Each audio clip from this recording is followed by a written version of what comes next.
आप जरा सोचिए कि बाबा तो गायब है, लेकिन उसका भ्रम किस तरीके से फैल रहा है लोगों में कि सेवादार ये कह रहा है कि कोई बड़ी बात नहीं है, लाशें रखी हुई हैं, उन्हें वो जिंदा कर सकते हैं, बाबा ये कर सकते हैं। प्रलय तो आएगी, जो उनकी बात नहीं सुनेगा, जो उनके सत्संग को नहीं करेगा, जो उन्हें नहीं मानेगा, एक तरीके से आप समझ लीजिए कि जो नारायण साकार हरि की पूजा नहीं करेगा उस पर प्रलय आ जाएगी। इस तरीके से ब्रेन वॉश किया गया। सूरजपाल की इस माया जाल में लोग बुरी तरह से जकड़े हुए हैं। उसकी गाड़ी के टायर की धूल लेने के लिए अपनी जान को दांव पर लगा देते हैं। बाबा अपने हर सत्संग में अपने भक्तों के बीच एक हैंडपंप का पानी पटवाता है।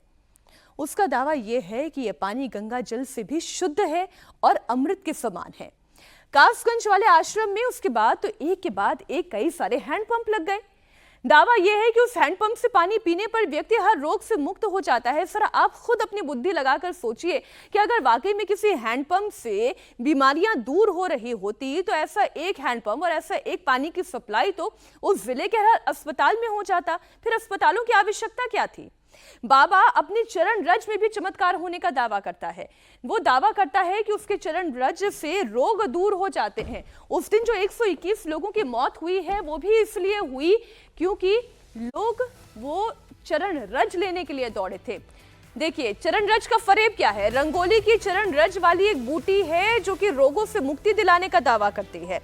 चरण रज लेने से यही कारण रहा कि लोग उसकी गाड़ी के पीछे ऐसे बेतहाशा भागे कि एक के ऊपर एक गिरते गए और उनकी मौत हो गई। इतना ही नहीं, एक चमत्कारी चाय भी है। वो चाय नहीं जो रोज आप अपने किचन में बनाकर पीते होंगे, ये अलग तरीके की काली चाय है, चमत्कारी जिसे कहा जाता है। सत्संग के दौरान पिलाई जाती है और चाय पीने से सारे कष्ट दूर होने का दावा किया जाता है। काली चाय के लिए साल साल भर वेटिंग होती है। जरा सोचिए, एक चाय के लिए साल साल भर वेटिंग जो आप अपने किचन में यूं चुटकियों में बना सकते हैं। लेकिन सूरजपाल का मायाजाल ऐसा कि वो चाय भी चमत्कारी हो गई। बाबा की इन कथित चमत्कारों के चक्कर में ही लोग अपना घर, अपना परिवार छोड़कर उसके पास रहने के लिए तैयार हो जाते हैं। ऐसा ही कुछ आगरा के नारायण सिंह के साथ हुआ। 70 साल के नारायण अस्पताल में भर्ती हैं, लेकिन इनकी पत्नी पूछने भी नहीं आई। पेशे से शिक्षक रहे हैं। नारायण पर आरोप ये लगाया जा रहा है, नारायण ये आरोप लगा रहे हैं कि जो साकार हरि है उनकी पत्नी को इस कदर बहका चुका है कि पत्नी ने बाबा के लिए अपने पति को ही छोड़ दिया है। मेरी पत्नी मुझे बहुत ही प्रताड़ित करती है, क्योंकि मैं उसे भोले बाबा के सत्संग में नहीं जाने देना चाहता। मैं जो हूँ दूसरे ये चाहता हूँ कि जो है ये उस सत्संग को छोड़े, वहाँ कुछ नहीं रखा है, अपने घर ही आदमी की सेवा करे तो उसे फल में मिलेगा। लेकिन वो मानी ही नहीं, तो मानी ही नहीं। उसने 1 2 3 बार कैसे बोल दिए कि मेरी गोली लग गई इसलिए मैं कह, मैं इसको अपने आदमी को आदमी नहीं मानूंगी। मेरा तो साकार हरि है, वही मेरा पति परमेश्वर है। और मैंने तो उससे संबंध खत्म कर लिए बिल्कुल ही। अब उसने ऐसे 2-3 शब्द बोल लिए कि साहब मैं जो हूँ कई महीने से रोटी खाना बंद, और मुझे थॉट आते रहते हैं कैसे मर जाऊँ, क्या करूँ। इसके साथ मैंने इतना खर्च किया, मैंने अपने गले से लगाया। आज जो ये कहने कि जो मेरा पति ही नहीं है और केवल साकार विश्वरी के चक्कर में इतनी ये फंस चुकी है। बच्चों ने बहुत समझाया, वो भी बेचारे नीचे हो गए। फिर वो बच्चा फिर लास्ट में यही कहेंगे कि पापा जी वो तो हो गई है पागल, अब तुम अपने को संभालो। और कई बार उन्होंने समझौता कराया, लेकिन वो मानी नहीं। उसे तो विश्व साकार हरि हर समय ही चाहिए। उसके बाद सा मेरा मानसिक तनाव था, दवाई ले ली मैंने कुछ उसने कहा क्या हो गया उससे कि मैं जो हूँ हॉस्पिटल में भर्ती हो गया। क्या आपके बच्चे इस बात को कहेंगे कि वो साकार हरि विश्व भोले बाबा के जो मामला में उसमें वो लिप्त थी? हाँ बिल्कुल बिल्कुल।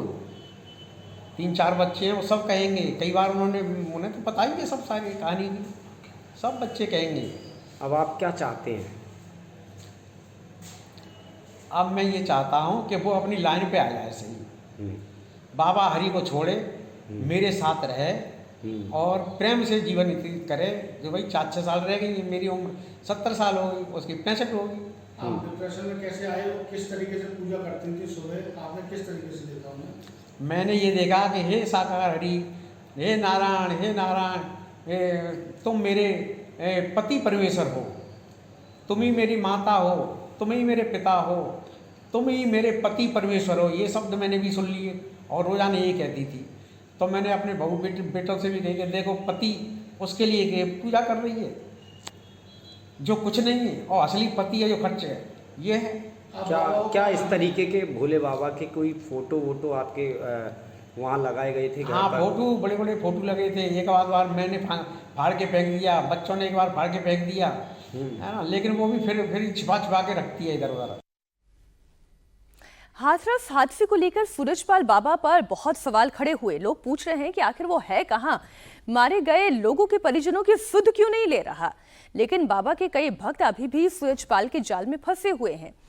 वो आज भी मैनपुरी के आश्रम के सामने मत्था टेक रहे हैं। इन्हें लगता ये है कि सूरजपाल आश्रम के अंदर ही भक्ति में लीन है और वो जल्द ही अपने भक्तों को दर्शन देने के लिए बाहर आएंगे। जब मैं पैदा हुई थी ताते पहले मेरी माँ सत के साथ में आती जाती हैं। मेरी माँ को भी 22-21 साल होगी सत के साथ में जुड़े। आप गोपिका भी हैं यहाँ पे? हाँ, गोपिका हैं।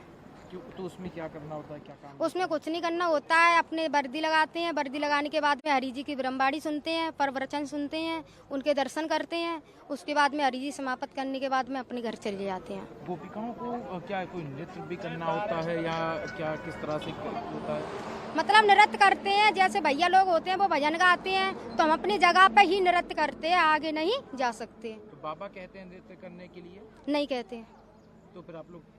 अब हमारी भावना होती है, अंदर से एक रूल आता है। जब हरि जी बैठे होते हैं और जब भजन गाते हैं तो हमारे अंदर से एक रूल निकलता है। कितनी गोपिकाएं हैं यहाँ पे? यहाँ पे कम से कम कोई गिनती नहीं है गोपिकन की, काफी गोपिका है। जिला वाली जिला गोपिका है। तो गोपिका क्या हमेशा बाबा के साथ रहती? नहीं, जहाँ सत का साथ होता है गोपिका वहीं जाती है।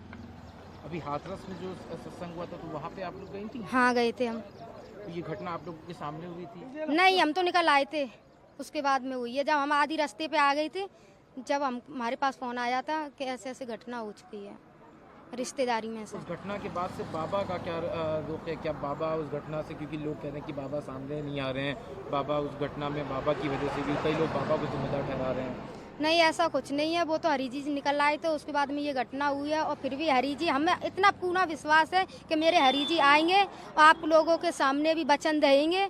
लेकिन वो ऐसा है कि अभी ताज़ी घटना हुई है, इसलिए वो अपने भक्ति में लीन है और अपनी क्रिया बना रहे हैं। तो अभी है हरि जी कहाँ पर हैं? हरि जी मेरे यहीं बिछमा में है। कहा जा रहा है यहाँ पे नहीं है? बिछमा में ही है। अब आप सोचिए कि युवा हैं ये देश की, पढ़ने लिखने की, करियर बनाने की उम्र है, और वो ये कह रही है कि उनके अंदर से एक रूल आता है और वो उनके मन में आता है कि वो भक्ति में लीन हो जाएं। वो अभी भी ये कह रही हैं कि बाबा इस हादसे के बाद, क्योंकि ताज़ा हादसा हुआ है इसलिए वो अपनी भक्ति में लीन है, वो क्रिया कर रहे हैं, वो बाहर आएंगे। हम भी इंतजार कर रहे हैं कि ये क्रिया उनकी कब तक चलती है और कब बाहर आते हैं। बाबा दावा ये करता है कि वो अपने भक्तों से कोई दान दक्षिणा नहीं लेता, वो कोई चढ़ावा नहीं लेता। लेकिन क्या आपके मन में ये सवाल नहीं आता कि जो दान ना ले, जो दक्षिणा ना ले, कोई चढ़ावा ना ले, उसके बावजूद 100 करोड़ से ज्यादा की प्रॉपर्टी कैसे खड़ी कर ले? बड़ी बड़ी ऊंची दीवार, बड़ा बड़ा व्हाइट हाउस, बड़ा बड़ा कमरा, बड़ी बड़ी दीवारें, ये कैसे बन गई? तस्वीर आपके सामने है। जिसने ना चढ़ावा लिया, जिसने ना कभी पैसा लिया, तो फिर ये कैसे हो सकता है? सूरजपाल उर्फ नारायण साकार हरि ने पिछले साल आश्रम की करोड़ों की संपत्ति को नारायण साकार हरि चैरिटेबल ट्रस्ट को दान कर दी थी। संपत्ति दान से कुछ महीने पहले ही ट्रस्ट का गठन किया गया था। ऐसा कहा जाता है कि बाबा इसी ट्रस्ट के जरिए लगातार अपनी संपत्ति में इजाफा करता रहा।